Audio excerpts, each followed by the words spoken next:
ನಮಸ್ಕಾರ ಫ್ರೆಂಡ್, ನನ್ನ ಹೆಸರು ಉನ್ನಿಕುಮಾರ್ ಅಂತ. ನಾನು ಈ ದಿನ ನಿಮ್ಮ ಹತ್ರ ಕೆಲವೊಂದು ವಿಚಾರಗಳನ್ನು ಹೇಳ್ಕೊಬೇಕು ಅಂತ ಬಂದಿದ್ದೀನಿ. ಏನಂದರೆ, ಇವತ್ತಿನ ಈ ಸ್ಪರ್ಧಾ ಜಗತ್ತಿನಲ್ಲಿ ಸ್ಪರ್ಧಾ ಪರೀಕ್ಷೆಗಳು ತುಂಬ ನಡೀತಾ ಇದ್ದಾವೆ. ಉದ್ಯೋಗಾಕಾಂಕ್ಷಿಗಳು ತುಂಬ ಜನ ಇದ್ದಾರೆ.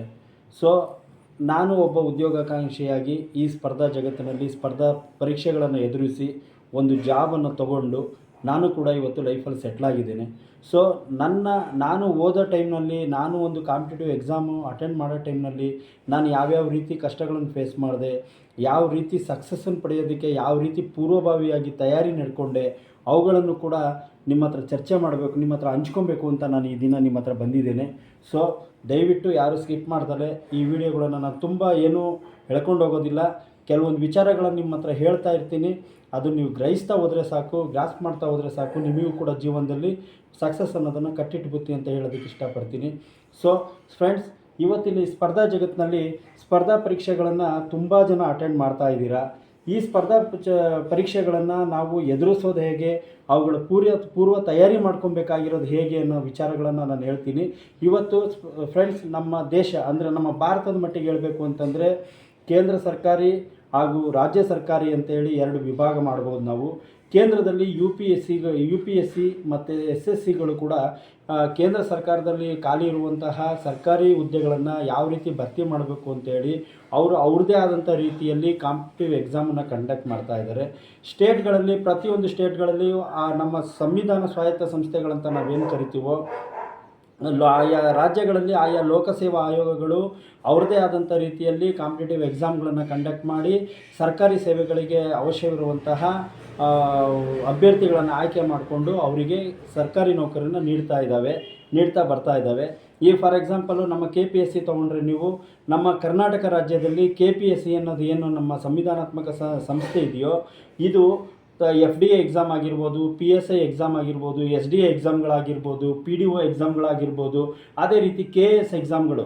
ಇವುಗಳಿಂದ KS ಎಕ್ಸಾಮ್ನಲ್ಲಿ ಅಸಿಸ್ಟೆಂಟ್ ಕಮಿಷನರ್ಗಳಾಗಿರ್ಬೋದು, ತಹಶೀಲ್ದಾರ್ಗಳಾಗಿರ್ಬೋದು, ಆಮೇಲೆ ಎಕ್ಸೈಸು ಇವ್ರುಗಳ ಜಾಬ್ ಎಕ್ಸೈಸ್ ಡ್ಯೂಟಿಯಲ್ಲಿರೋವಂಥರಾಗಿರ್ಬೋದು, ಇವ್ರುಗಳನ್ನೆಲ್ಲ ರಿಕ್ರೂಟ್ ಮಾಡ್ಕೊಳ್ತಾ ಇರೋದು ನಿಮಗೆ ಸರ್ವೇ ಸಾಮಾನ್ಯವಾಗಿ ಗೊತ್ತಿರುತ್ತೆ. ಅವರು ನೋಟಿಫಿಕೇಷನ್ ಕಾಲ್ ಮಾಡಿದಾಗ ನೀವುಗಳು ಕೂಡ ಅರ್ಜಿ ಹಾಕ್ತೀರಾ, ಅವುಗಳಿಗೆ ಪೂರ್ವ ತಯಾರಿ ಮಾಡಿಕೊಂಡು ಎಕ್ಸಾಮ್ ಕಂಡಕ್ಟ್ ಮಾಡೋಕ್ಕೆ ಹೋಗ್ತೀರಾ. ಬಟ್ ನಾನು ಹೇಳೋದೇನಪ್ಪ ಅಂತಂದರೆ, ಈ ಏನು ಕೇಂದ್ರ ಸರ್ಕಾರಿ ನೌಕರಿಗಾಗಿರ್ಬೋದು ಮತ್ತು ರಾಜ್ಯ ಸರ್ಕಾರಿ ನೌಕರರಾಗಿರ್ಬೋದು, ಏನು ಈ KPSC UPSC ಇವರಿಂದ ಎಕ್ಸಾಮ್ಗಳನ್ನು ಏನು ಕಂಡಕ್ಟ್ ಮಾಡ್ತಾ ಇದ್ದಾರಲ್ಲ, ಅವ್ರುಗಳಲ್ಲಿ ಪ್ರತಿಯೊಂದರಲ್ಲೂ ಕೂಡ ಒಂದು ಜನರಲ್ ಸ್ಟಡೀಸ್ ಅಂದರೆ ಸಾಮಾನ್ಯ ಅಧ್ಯಯನ ಅಂತೇಳಿ ಒಂದು ಸಬ್ಜೆಕ್ಟ್ ಇರುತ್ತೆ. ಈ ಸಬ್ಜೆಕ್ಟ್ಗಳು ಯಾವ ರೀತಿ ಇರ್ತವೆ ಅಂದರೆ, ನಾವೇನು ಅಕಾಡೆಮಿಕಲ್ಲಿ ಓದ್ಕೊಂಬಂದಿರ್ತೀವೋ ಅಥವಾ SLC PUCಗಳಲ್ಲಿ ಓದ್ಕೊಂಬಂದಿರ್ತೀವೋ ಅವುಗಳ ರೀತಿ ಹಿಸ್ಟ್ರಿ, ಪಾಲಿಟಿ ಅಂದರೆ ಭಾರತದ ಸಂವಿಧಾನ, ಭಾರತದ ಇತಿಹಾಸ, ಕರ್ನಾಟಕದ ಇತಿಹಾಸ, ಮತ್ತು ಇನ್ನೇನಪ್ಪ ಅಂತಂದರೆ ನಮ್ಮ ಮೆಂಟಲ್ ಎಬಿಲಿಟಿಗಳು, ಸೈನ್ಸ್ ಆಗಿರ್ಬೋದು, ಅರ್ಥಶಾಸ್ತ್ರ ಆಗಿರ್ಬೋದು, ಕರೆಂಟ್ ಅಫೇರ್ಸ್ ಆಗಿರ್ಬೋದು, ಪ್ರತಿಯೊಂದು ಸಬ್ಜೆಕ್ಟ್ಗಳು ಕೂಡ ಅವರುಗಳು ಅದರಲ್ಲಿ ಅಡಕ ಮಾಡಿ ಜನರಲ್ ಸ್ಟಡೀಸ್ ಅಂತ ಒಂದು ಟಾಪಿಕನ್ನು ಇಟ್ಟಿದ್ದಾರೆ. ಅರ್ಥ ಆಗ್ತಾ ಇದೆಯಲ್ಲ ಫ್ರೆಂಡ್ಸ್ ನಾನು ಹೇಳ್ತಾ ಇರೋದು? ನಾನೇನು ಹಿಸ್ಟ್ರಿ, ಪಾಲಿಟಿ, ಜಿಯೋಗ್ರಫಿ ಇವೆಲ್ಲ ಏನು ಹೇಳ್ತಾ ಇದ್ದೀವಲ್ಲ, ಇವುಗಳು ಜನರಲ್ ಸ್ಟಡೀಸಲ್ಲಿ ಬರುತ್ತೆ. ಇವುಗಳನ್ನು ನಾವು ಯಾವ ರೀತಿ ಅಭ್ಯಾಸ ಮಾಡಿದ್ರೆ, ಯಾವ ರೀತಿ ಅಧ್ಯಯನ ಮಾಡಿದ್ರೆ ನಮಗೆ ಒಂದು ಸಕ್ಸಸ್ ಅನ್ನೋದು ಸಿಗತ್ತೆ ಅನ್ನೋ ವಿಚಾರನ ನಾನು ನಿಮಗೆ ಹೇಳ್ತೀನಿ, ದಯವಿಟ್ಟು ಕೇಳಿ. ಇನ್ನೊಂದು ವಿಚಾರ ಏನಪ್ಪ ಅಂತಂದರೆ, ನೀವು ಯಾವುದನ್ನು ಓದಬೇಕು ಅನ್ನೋದಕ್ಕಿಂತ ಯಾವುದನ್ನು ಓದಬಾರ್ದು ಅನ್ನೋ ವಿಚಾರ ನಿಮಗೆ ಗೊತ್ತಿರಬೇಕು. ಅಂದರೆ ಈಗೇನಾಗುತ್ತೆ ಅಂದರೆ, ಕೆಲವರು ಎಕ್ಸಾಮ್ ಕಟ್ತಾರೆ, ಅವ್ರದ್ದು ಅಕಾಡೆಮಿಕ್ ಆಗಿರುತ್ತೆ, ಯಾವುದೋ ಒಂದು ಡಿಗ್ರಿ ಮಾಡ್ಕೊಂಡಿರ್ತಾರೆ.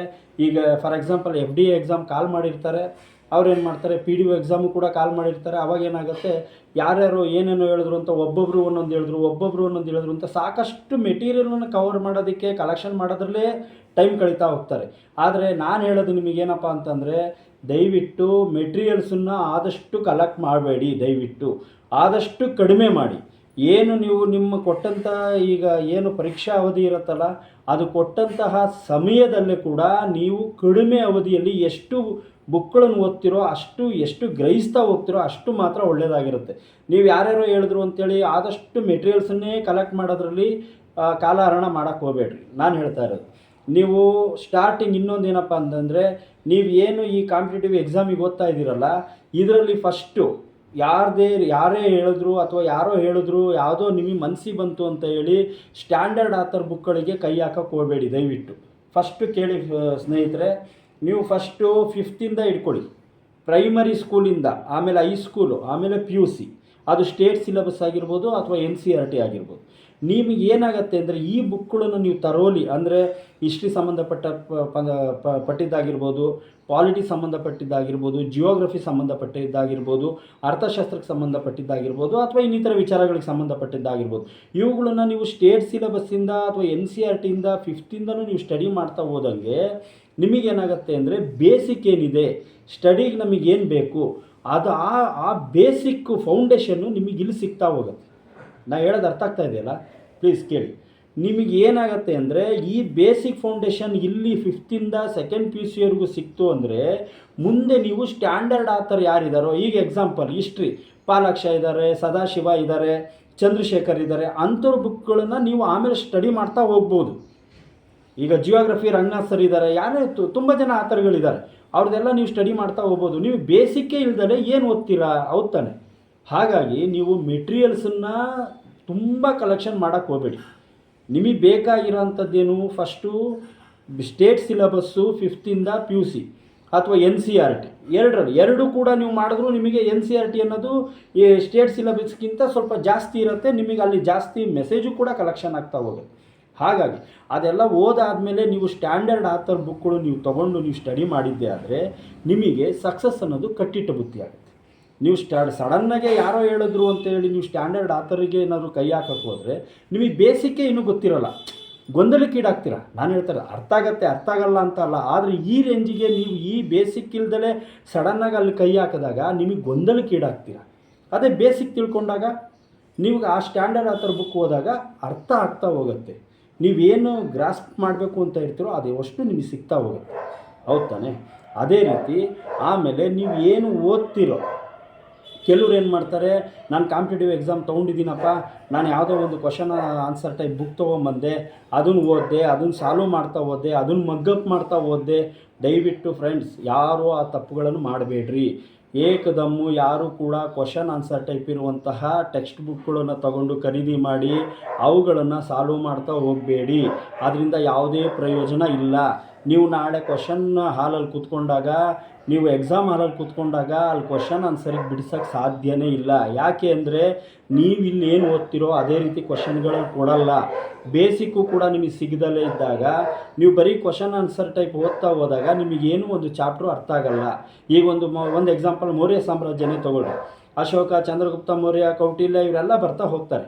ಆದರೆ ಅವ್ರದ್ದು ಬೇಸಿಕಲಿ ನೀವು ಓದ್ತಾ ಹೋದಾಗ ನಿಮಗೆ ಅಲ್ಲಿ ಕ್ವಶನ್ ಕೊಟ್ಟಾಗ ನೀವು ಅರ್ಥ ಮಾಡಿಕೊಂಡು ಯಾವುದನ್ನು ಯಾವ ರೀತಿ ಬರಿಬೋದು. ಎಕ್ಸಾಂಪಲ್ ಯಾವುದೋ ಒಂದು ಕ್ರೋನಾಲಜಿ ಕೊಡ್ತಾನೆ, ಈಗ ಕೌಟಿಲ್ಯ, ಚಂದ್ರಗುಪ್ತ, ಅಶೋಕ, ಬಿಂದುಸಾರ ಹಿಂಗೆಲ್ಲ ಕೊಟ್ಟಿರ್ತಾರೆ, ಇದನ್ನು ಕ್ರೋನಾಲಜಿ ಕಾಲಾನುಕ್ರಮಣಿಕೆಯಲ್ಲಿ ಬರೀರಿ ಅಂತ ಕೊಡ್ತಾನೆ.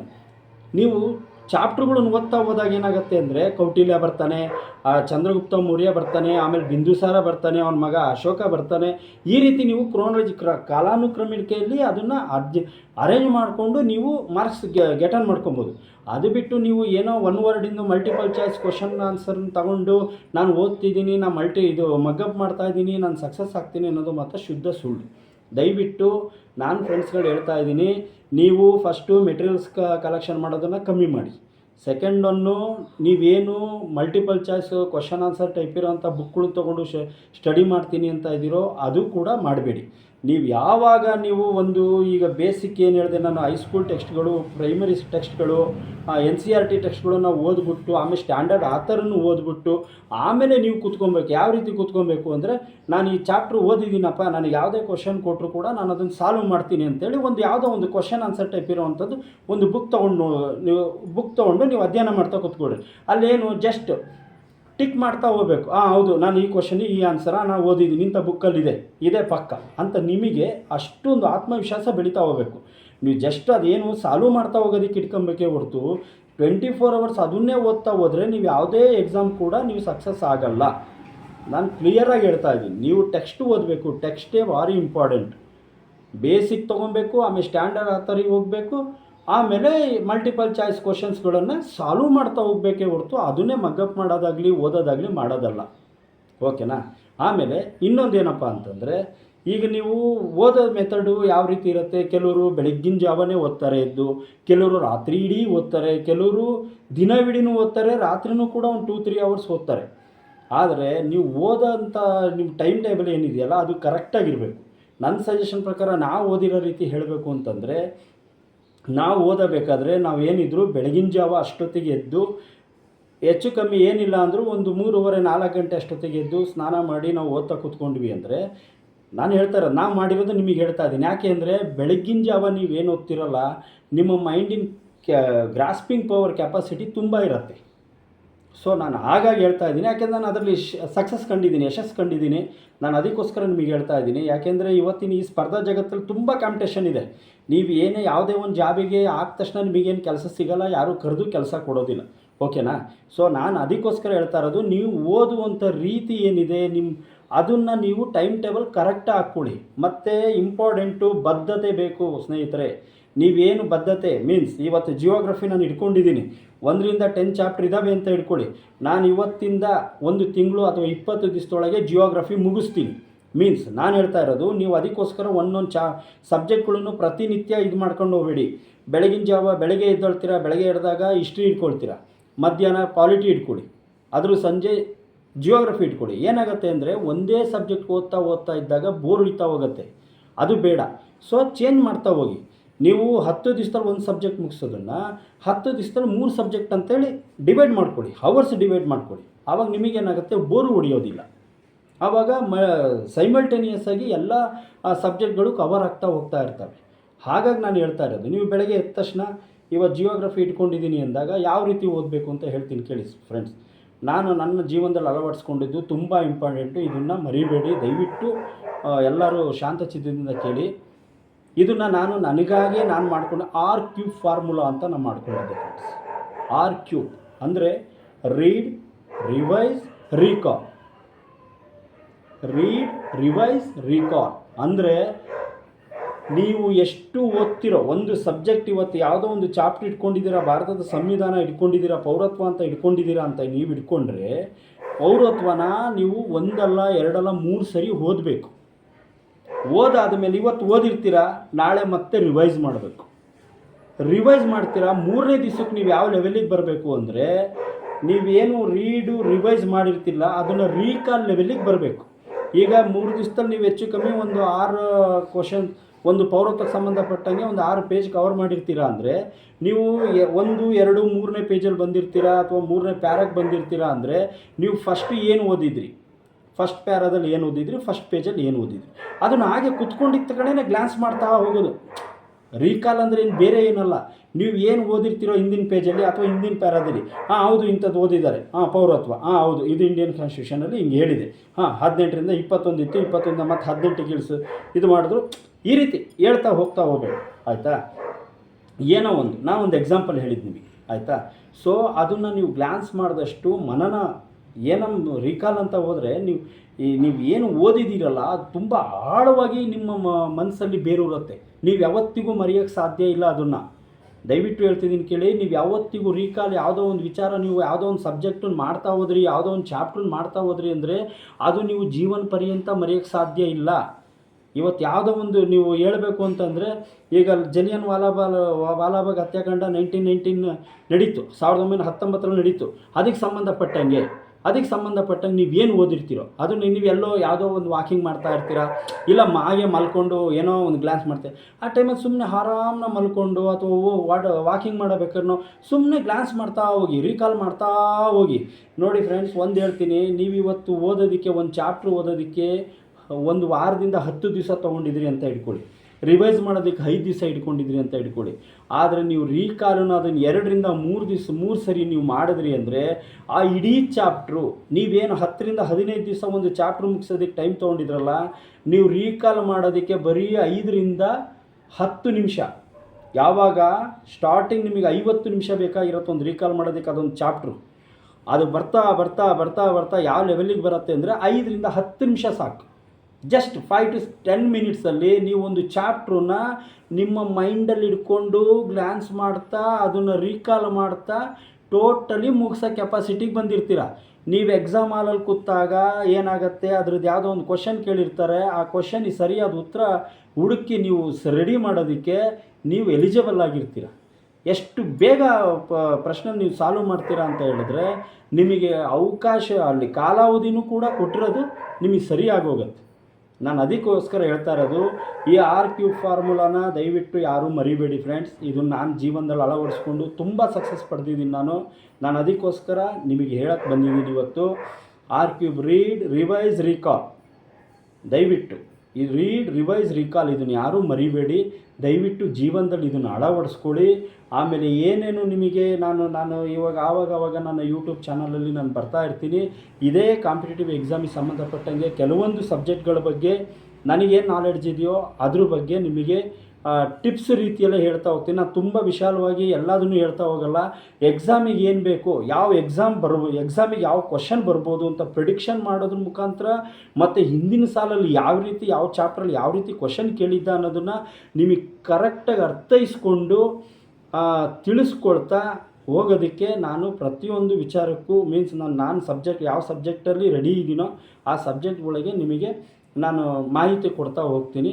ದಯವಿಟ್ಟು ನನ್ನ ಚಾನಲ್ಲಿಗೆ ನೀವು ಲೈಕ್ ಕೊಡಿ, ಶೇರ್ ಮಾಡಿ, ಸಬ್ಸ್ಕ್ರೈಬ್ ಮಾಡಿ, ಮತ್ತು ನಿಮ್ದು ಏನೇ ಒಂದು ಅಭಿಪ್ರಾಯಗಳಿದ್ರೂ ನನಗೆ ಕಮೆಂಟ್ ಮುಖಾಂತರ ತಿಳಿಸಿ. ನಾನು ಮುಂದಿನ ವಿಚಾರ ತಗೊಂಡು ಶಾರ್ಟ್ಲಿ ನಿಮ್ಮ ಹತ್ರ ಬರ್ತೀನಿ. Okay, thank you.